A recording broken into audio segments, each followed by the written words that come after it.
تو نوری دیلم در شبهای خامنش، با تو زندم ای عشقی فرامنش. چشمانی تو مثل ماه آسمان، میبرد مرا به دنیای پنهان. هر شب صدایت در گلشم میماند، بوری محبت از تو می آید. دستانی تو گرمتر از بهار، به تو دلم می شود بیقرار. ای جانم ای آرزوی من، با تو زیباست تمامی رهام.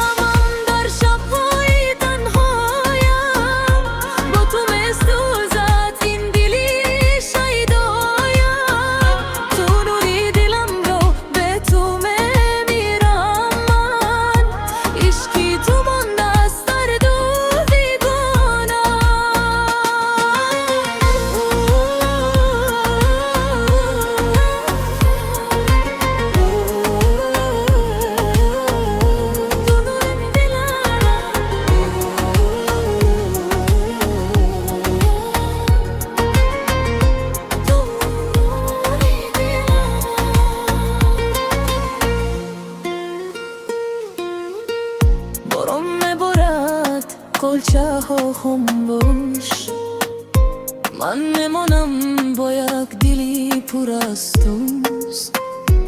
عکسی تو حالا در دستی من است، خاطره هایت همیشه با من است. مثل سرود در قلبم میماندی، با هر نفس مرا دیوانه میکنی.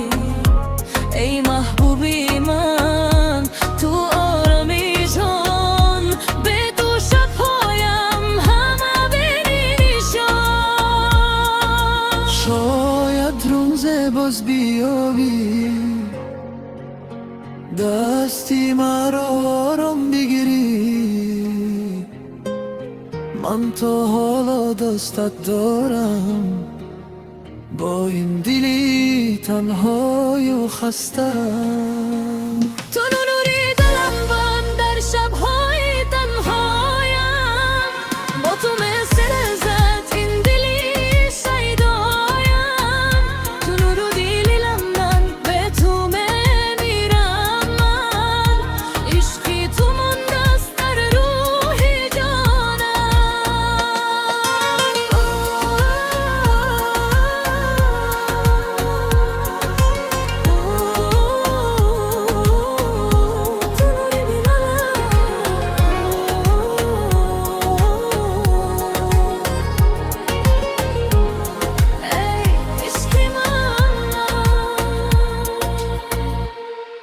تو نوری دیلم در شبهای خامنش، با تو زندم ای عشقی فرامنش.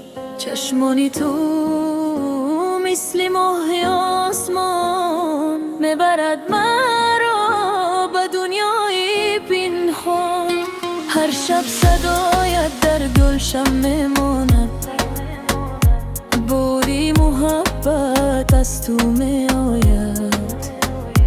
دستانی تو گرمتر از بهار، به تو دلم می شود بیقرار. ای جانم ای آرزوی من، با تو زیباست تمامی رهام.